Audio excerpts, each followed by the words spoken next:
नमस्कार, मैं हूं आपके साथ अली मतर। आप देख रहे हैं अपना बिहार। बात सबसे पहले शराबबंदी की। बिहार में शराबबंदी के बीच शराब की तस्करी जारी है। हालांकि प्रशासन की ओर से कार्रवाई भी लगातार जारी है। हम आपको बिहार की 4 तस्वीरें दिखा रहे हैं जो अलग अलग जगहों की हैं, जहां शराब के खिलाफ प्रशासन के डंडे का प्रहार हुआ है।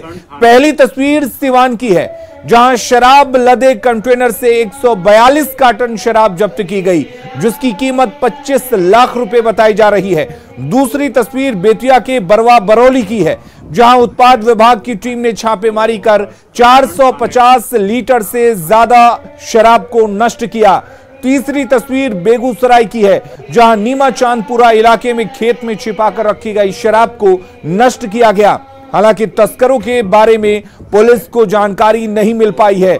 वहीं चौथी तस्वीर दानापुर की है, जहां के आदमपुर में देर रात छापेमारी कर कई शराब भट्टियों को ध्वस्त किया गया। बड़े बड़े कंटेनर्स में अर्धनिर्मित शराब को भी नष्ट किया गया।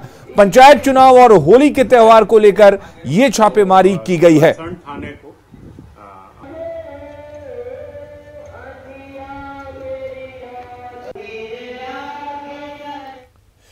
पीडीएस यानी पब्लिक डिस्ट्रीब्यूशन सिस्टम। मकसद है कोई भी गरीब भूखा ना सोए। लेकिन हकीकत यह है कि जब पीडीएस से गरीब अनाज लेकर जाता है तो उसकी नींद उड़ जाती है और वो उसे ऑटो वाले को इंतजार करता रहता है, उसे बेच देता है कि वो ऑटो वाला कब आएगा और उनके सड़े अनाज को अच्छे अनाज के बदले आधे वजन पर ले जाएगा।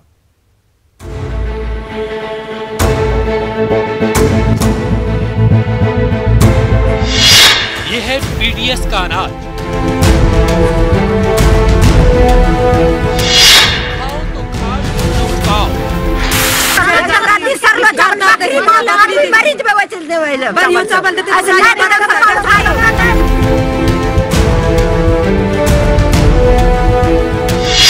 गरीबों के निवाले पर डाका।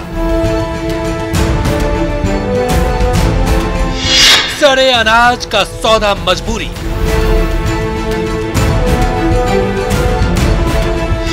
गरीबों को पेट भरना है जरूरी।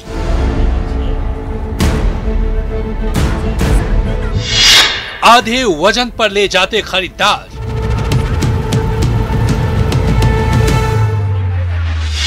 सड़े अनाज की क्यों है डिमांड? जानती है जनता, प्रशासन अनजान। पूछेगी ये चावल आप करते क्या है, तो वो बताया कि ये दारू में जाता है, इसका दारू बनाते हैं।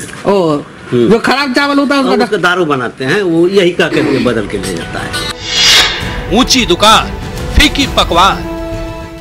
जी हां, मधेपुरा के उदा किशनगंज अनुमंडल के पुरानी प्रखंड में गरीबों को पीडीएस की तरफ से सड़ा अनाज दिया जा रहा है और इस सड़े अनाज के पीछे का खेल बहुत बड़ा है।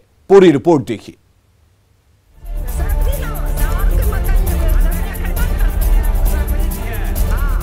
इस मुट्ठी में धूल और फफूंदी के बीच से चावल के सफेद दाने पहचानना मुश्किल हो रहा है। चावल के साथ साथ धूल और गंदगी से भरी यही बोरियां पीडीएस के जरिए गरीबों के घर तक पहुंचाई जा रही है। इसमें कितना अनाज है और कितने गंदगी, इसका हिसाब लगाना मुश्किल है। पुरानी प्रखंड के पीडीएस डीलर हर महीने जब ये घटिया अनाज लाभुकों के बीच बांटते हैं तो उनकी त्योरियां चढ़ जाती हैं। कंकल मिट्टी यही सब हम लोग खाएंगे। बताइए यही है अनाज। कम से कम अगर देना ही है तो बढ़िया दीजिए। आप खुद ही चावल देख लीजिए, इस चावल को देखिए, पूरा टूटा हुआ चावल है और इस चावल को देखिए कितना गंदा चावल है। ये चावल जनता को दिया जाता है, जनता कैसे खाएगा? हम खाएंगे चावल? पुरानी प्रखंड के लाभुक अक्सर घटिया अनाज को लेकर हंगामा मचाते हैं। पीडीएस डीलर से लेकर प्रशासन तक से शिकायत करते हैं, लेकिन कोई कार्रवाई नहीं होती। गरीबों के निवाले पर डाका डाला जा रहा है और पीडीएस डीलर से लेकर उनके स्टाफ तक अपनी मजबूरियां गिनाते हैं। वहाँ से जैसा देगा चावल वैसा ही बांटेंगे, वहाँ से देता है खराब वैसा ही बांटते हैं। इसमें जो है सर खोले हैं 4-5 बोरी, जिसमें जो है पूरा सड़ा हुआ चावल निकला है।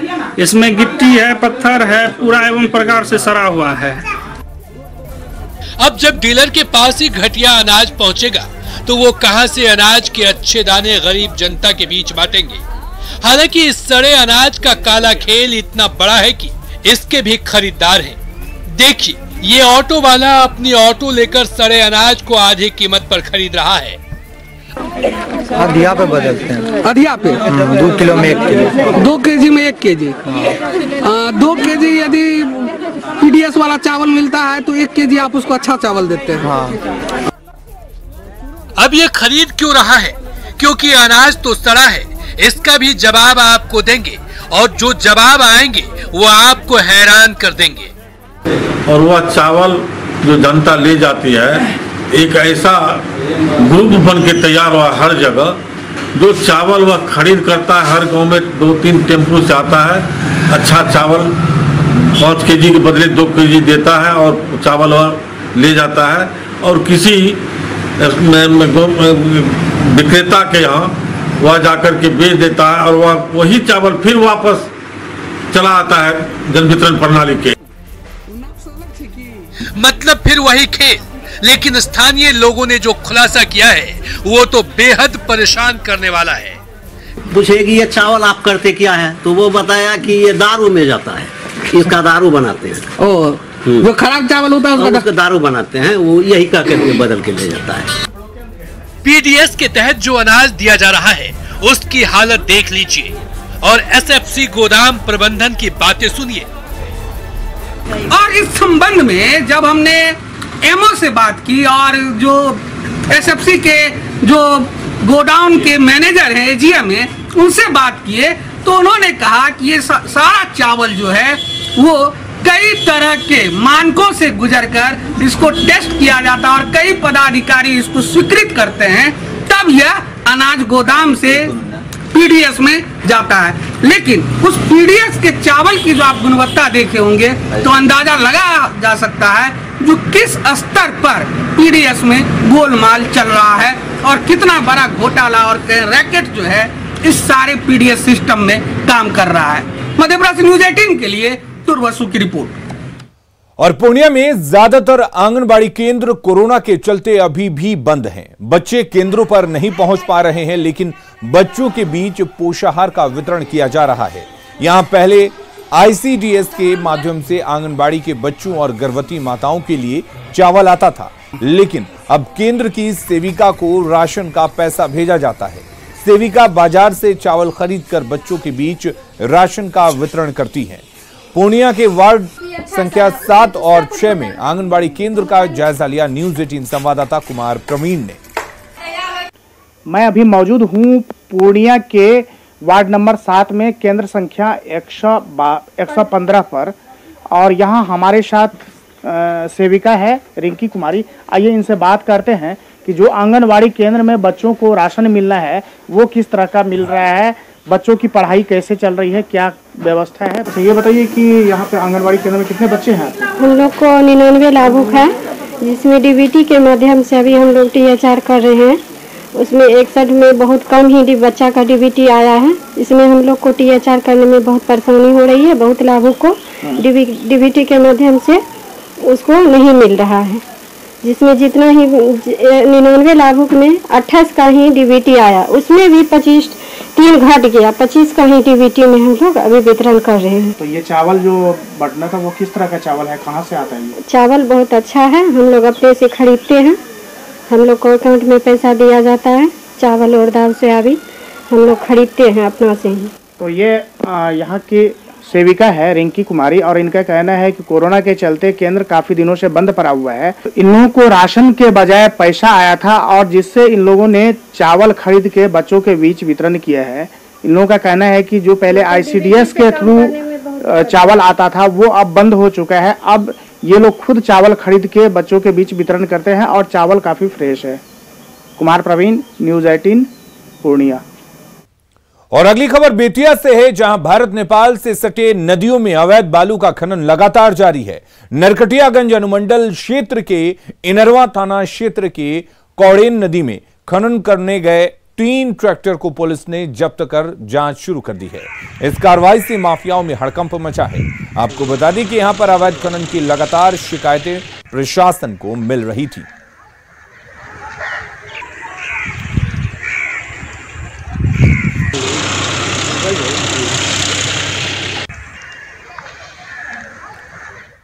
कोरोना के चलते अभी तक ट्रेनों का परिचालन पूरी तरह से शुरू नहीं हो पाया है, इसलिए जो ट्रेनें चल रही हैं उनमें लोगों की अपार भीड़ देखने को मिल रही है। भीड़ के चलते यात्रियों को काफी परेशानियों का सामना करना पड़ रहा है।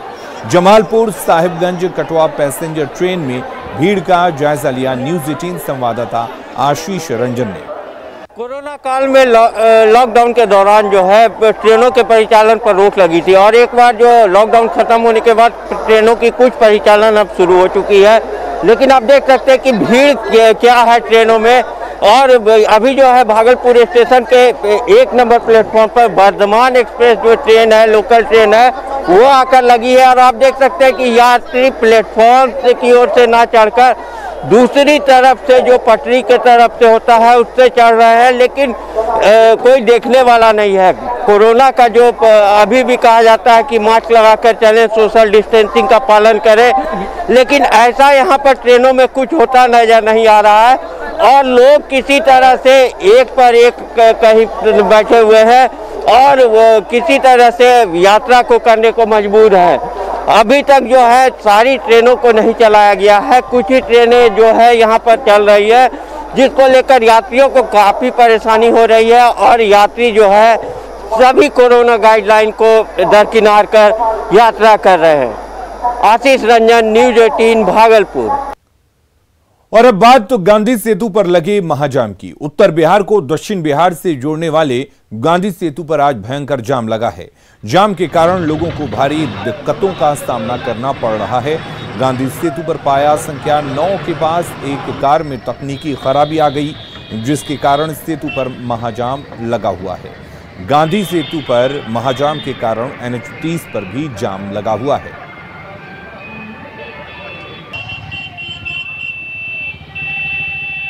जाम अभी वर्तमान में जो है तो गांधी सेतु पर स्कॉर्पियो खराब हो जाने से पता चला है, जो 9 नंबर पर स्कॉर्पियो खराब हो गया है और उसी कारण जाम हो गया है। कभी कभी ओवरटेक हो जाता कर देता है, छोटी वाहन जैसे 2 व्हीलर, मोटरसाइकिल, कार, ये सब ओवरटेक कर देता है, उस कारण भी जाम लग जाता है।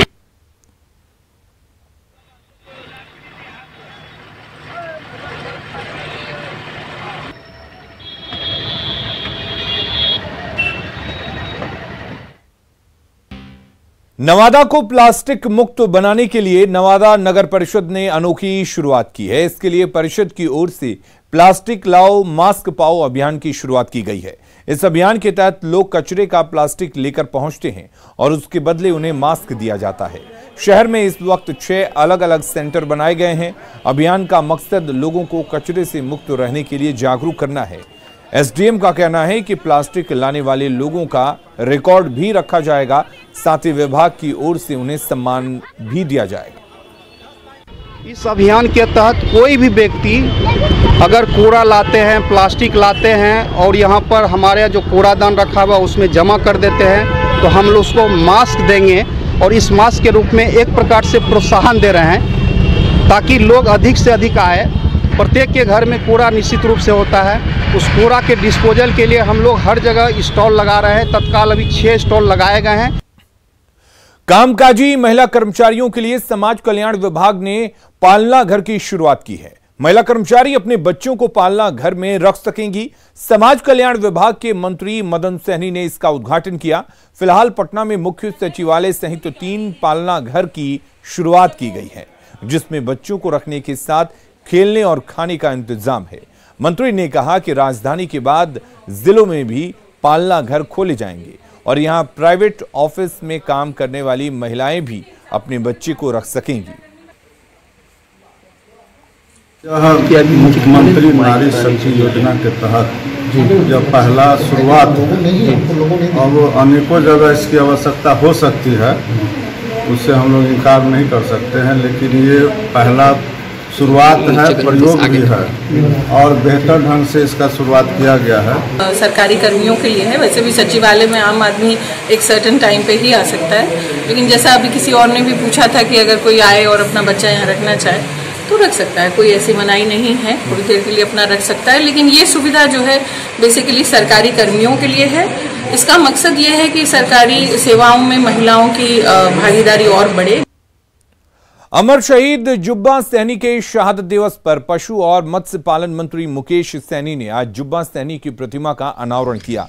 प्रतिमा का अनावरण करते हुए मंत्री मुकेश सैनी ने कहा कि जुब्बा सैनी के योगदान को कभी भुलाया नहीं जा सकता और आने वाले दिनों में इनके संदेश को बिहार भर में पहुंचाया जाएगा। खास करके निषाद समाज का भी बहुत बड़ा योगदान है और निषाद समाज भी बड़ी लड़ाई लड़े हैं और तब देश की आज़ादी मिला है और हमारे जो पूर्वज हैं वो हंसते हंसते फांसी पे भी चढ़े हैं। तो यही है, आज उन लोगों के आज आशीर्वाद से आज हमारा देश आज़ाद हुआ और आज हम अपने आज़ाद देश में रह रहे हैं। तो आज हमें मौका मिला कि हर साल हम उनको याद करते हैं और उनके बताए हुए रास्ते पे चलेंगे, समाज को जोड़ के रखेंगे, देश को जोड़ के रखेंगे। नेता प्रतिपक्ष तेजस्वी यादव ने शराबबंदी पर गंभीर सवाल उठाए। उन्होंने कहा कि मंत्री राम सूरत राय ने जिस स्कूल की स्थापना की और जिस स्कूल के व्यवस्थापक राम सूरत राय के भाई हंसराज हैं, उस स्कूल में शराब मिली है। उन्होंने कहा कि बिहार में शराब का बड़ा अवैध कारोबार है। हमारा कहना है कि वहां जो विद्यालय है, वहां के जो संस्थापक हैं वो जो है राम सूरत राय है, व्यवस्थापक जो है वो उनके भाई हंसलाल जी हैं। बिहार में एक पैरेलल मार्केट बनी है, शराब को लेकर के लगभग 20,000 करोड़ का एक ब्लैक मार्केट अलग से बन गया। तेजस्वी यादव के आरोपों पर भू राजस्व मंत्री राम सूरत राय ने पलटवार करते हुए कहा कि चोर की दाढ़ी में तिनका, जिनके घर खुद शीशे के हैं वो दूसरे के घर पर पत्थर चला रहे हैं। राम सूरत राय ने तेजस्वी को चैलेंज दिया है कि वो जांच करवा लें, क्योंकि ना तो वो और ना ही उनके परिवार का कोई सदस्य गलत काम करता है। प्रतिपक्ष को ज्ञान की कमी है। नेता प्रतिपक्ष से मेरा कहना है कि आप अपने मुजफ्फरपुर जिला के जितने भी माननीय आरजेडी के विधायक हैं या आपके गठबंधन के विधायक हैं, आप सभी लोगों से पता करवा लें और मेरे परिवार के बारे में और मेरे बारे में कहीं भी किसी भी तरह का कोई गलत व्यापार रोजगार हम लोग नहीं करते हैं। चोर के दाढ़ी में तिनका, जिसका खुद शीशा का घर हो वो खुद पत्थर चलाता है। और अब बात महाशिवरात्रि पर भोले की भक्ति की।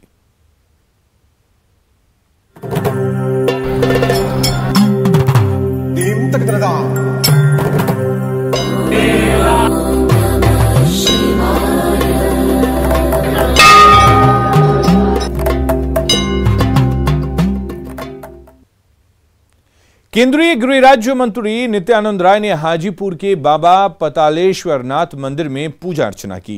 इस दौरान नित्यानंद राय बैलगाड़ी पर सवार होकर मंदिर पहुंचे।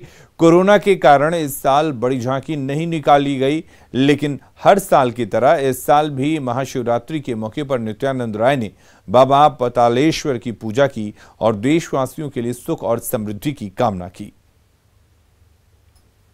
भारत के यशस्वी प्रधानमंत्री आदरणीय नरेंद्र मोदी जी के नेतृत्व में जो इस भारत से गरीबी मिटा रहे हैं, इस देश में कोई भूखा, कोई बेघर, कोई अशिक्षित न रहे, कोई अस्वस्थ हो तो उसकी दवाई भी और इलाज सही ढंग से हो और पुनः शांति और विश्व बंधुत्व का संदेश लेकर भारत दुनिया के सामने खड़ा हो रहा है। यशस्वी प्रधानमंत्री आदरणीय नरेंद्र मोदी जी पर आपका आशीर्वाद बना रहे, महादेव से हम प्रार्थना करते हैं। महाशिवरात्रि पर बाबा भोलेनाथ और माता पार्वती की पूजा अर्चना के लिए केंद्रीय मंत्री गिरिराज सिंह मधुबनी पहुंचे। मीडिया से बातचीत में केंद्रीय मंत्री ने कहा कि वो निजी तौर पर पिछले 21 साल से महाशिवरात्रि पर मधुबनी के एकादश रुद्र मंदिर में भगवान की आराधना के लिए पहुंचते रहे हैं। गिरिराज सिंह ने कहा कि दुनिया के सभी धर्मों में सनातन धर्म से बड़ा कोई धर्म नहीं है। इसमें वसुदैव कुटुंबकम की परंपरा है और ये हमारे देश और संस्कृति की ताकत है। महाशिवरात्रि है और शिवरात्रि एक ऐसा जिसमें हम शिव की आराधना करते हैं, और शिव एक ऐसे देवता हैं जो देव और दानव दोनों उनको पूजने का काम करता था। और अपना बिहार के इस बुलेटिन में फिलहाल के लिए इतना ही। आगे देखेंगे झारखंड की खबरें। जोहार झारखंड में